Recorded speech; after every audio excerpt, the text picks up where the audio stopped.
Hey y'all, Big Anklevich here, podcaster, author, and toy enthusiast. Today we're going back to the very beginning, the Genesis, the dawn of time. Yes, that's right, the very start of He-Man and the Masters of the Universe. This is a two-part episode. Today I'm talking about the very first episode of the cartoon, and in part two I'm going to review the toys, because this is Big Anklevich on toys. I admit it, I'm old. I don't like it, but it's true. I'm old. Today, a coworker told me that they were born the same year that I graduated high school. I am as old as the hills, folks. I'm as old as Methuselah. I'm as old as Bernie Sanders. Okay, I'm not that old. But, I'm so old that my back goes out more often than I do. I'm so old that I don't even buy green bananas because I may not be around when they're ripe. I'm so old that the birthday candles cost more than the birthday cake anymore. I'm so old that restaurants, when I go out to eat, demand payment up front, just in case. In fact, this is my theme song. You're older than you've ever been, and now you're even older, and now you're older still. But I'm not so old that I can clearly remember a time before there was a He-Man and the Masters of the Universe. That time period is right in the soft spot of my memories where everything's a little soupy. I have memories from that time, but I couldn't tell you if I was 3 years old or 6 years old when certain things happened. He-Man is one of them. He-Man. Beast-Man's so mad for battle armor, He-Man. And while I like He-Man a lot, he's never been my favorite. There were always other properties that came first in my predilections ahead of him, but He-Man was omnipresent.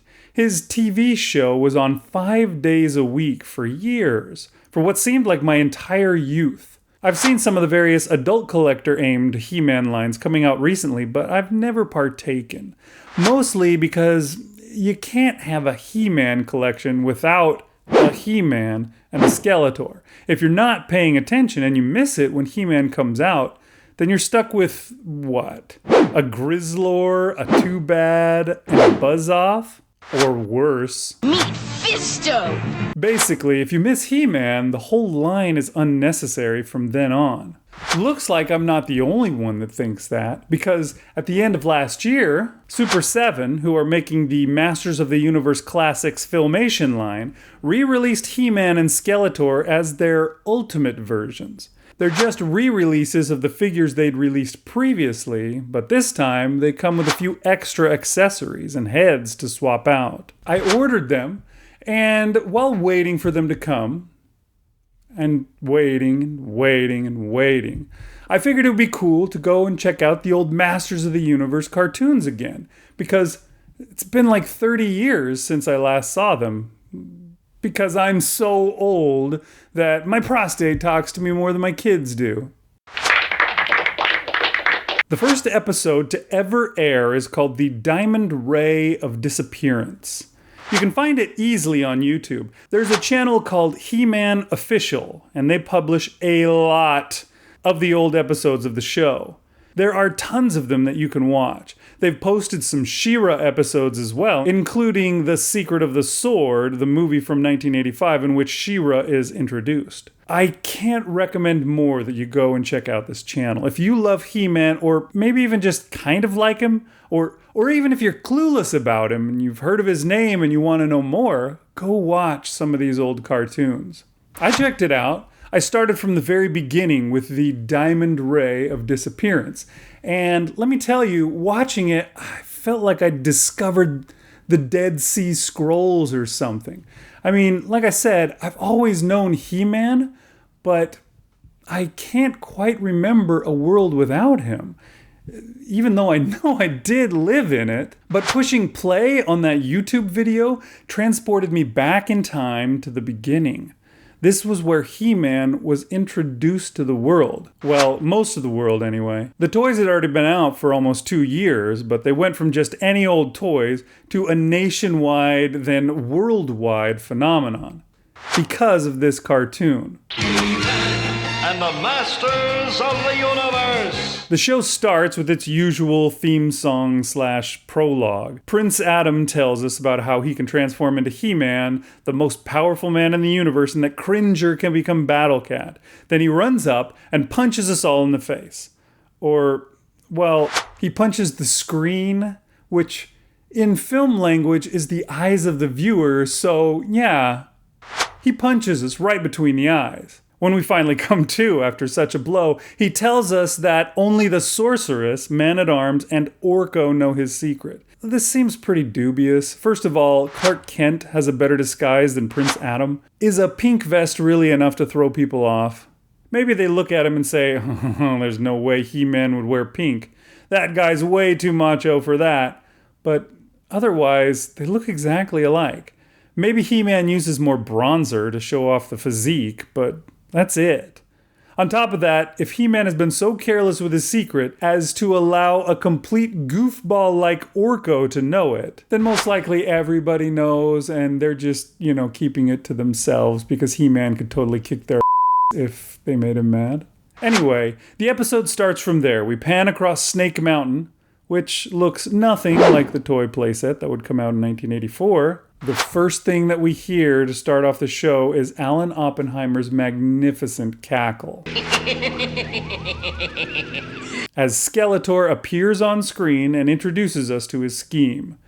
This is his first scheme ever, though. In the world of the show, it's probably his 1000th scheme. He'll be doing one of these for nearly every episode from here on out, and it never feels like he hasn't been pulling them on the regular already, so I guess there's no good reason to call it his first scheme, other than the fact that it's episode 1. And because it's episode 1, to me, it's his first scheme. Oh my gosh, this is like witnessing the Big Bang. It's like seeing God wake Adam up in the Garden of Eden, or watching Aeneas land on the banks of the Tiber. This is big stuff, man. Even more foundational, at least to me, Me personally, was when Skeletor used his transport beam to call his warriors to his side to fight. Maybe this is his first scheme ever.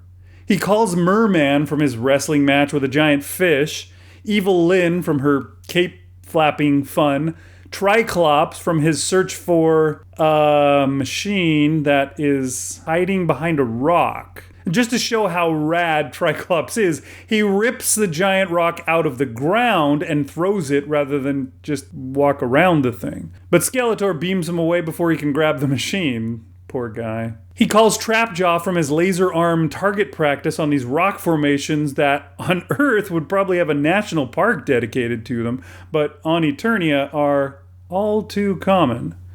Beastman was already there. In fact, he was the one ordered to operate the beam. I don't know why, but I really loved this part.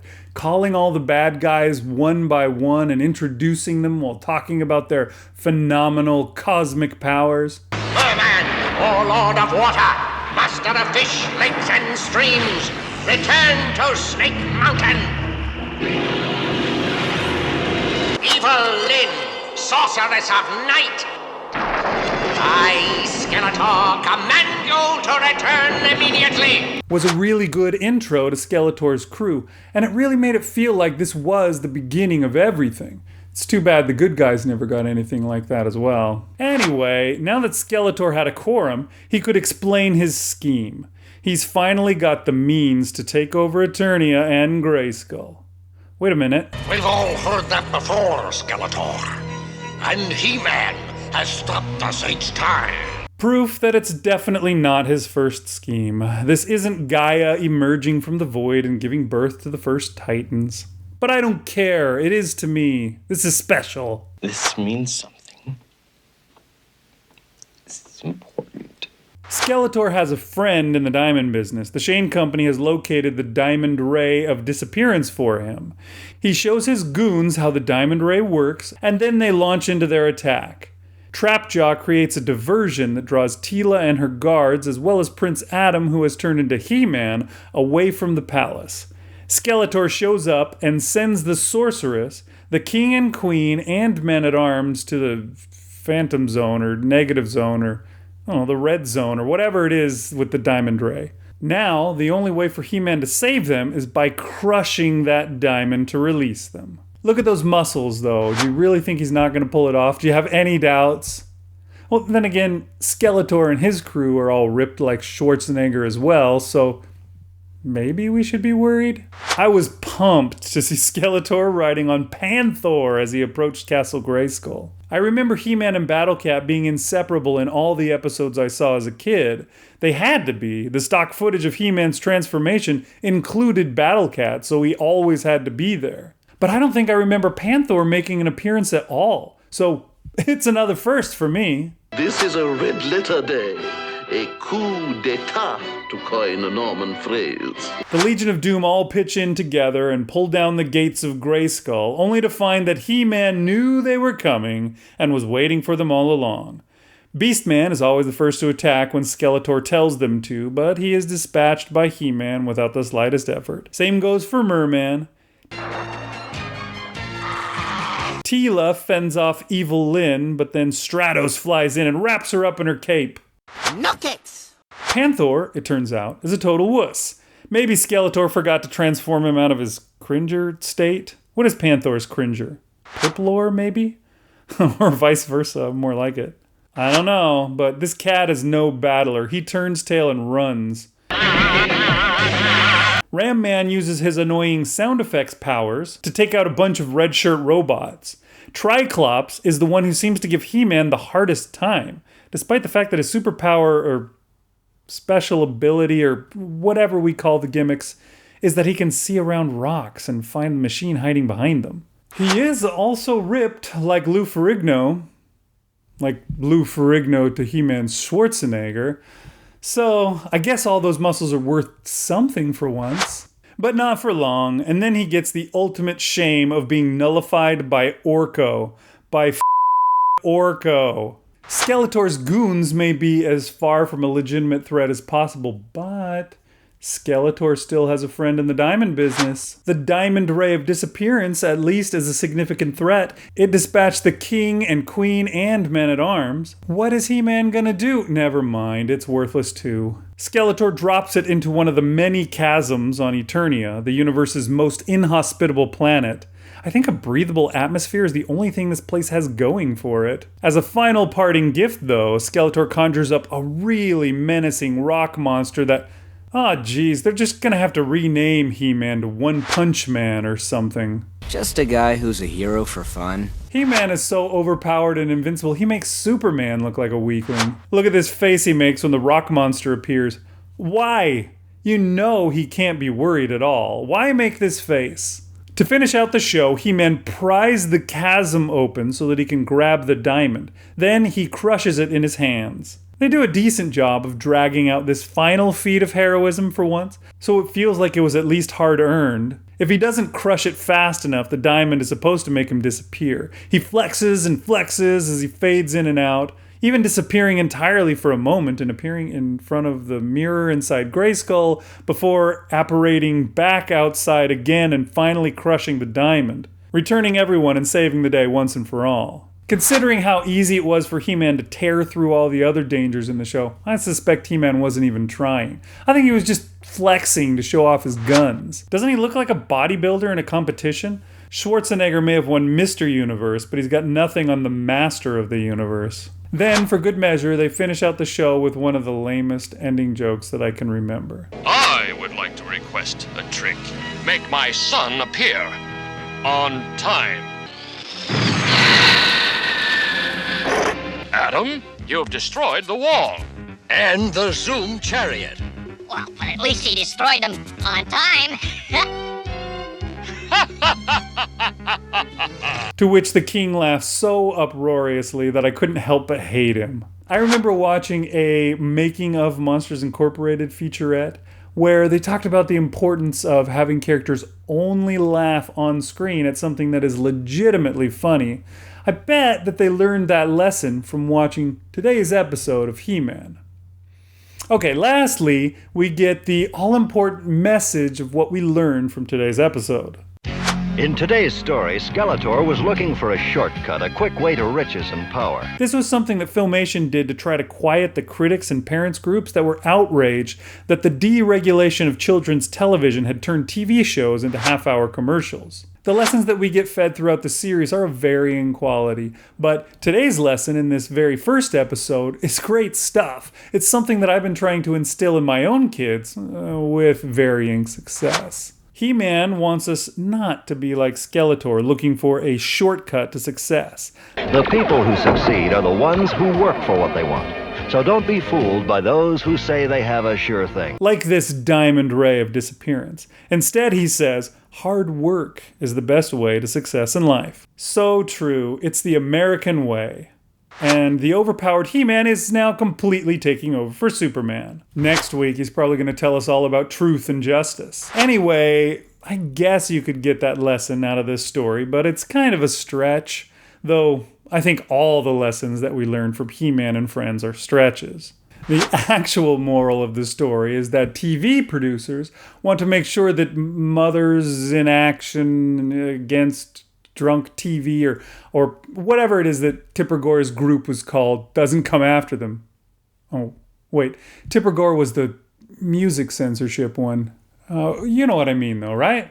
Well, anyhow, it was a neat experience to go back and watch this old cartoon that existed before the primordial soup in my head solidified into a fully functional brain. Well, okay, a mostly functional brain. What?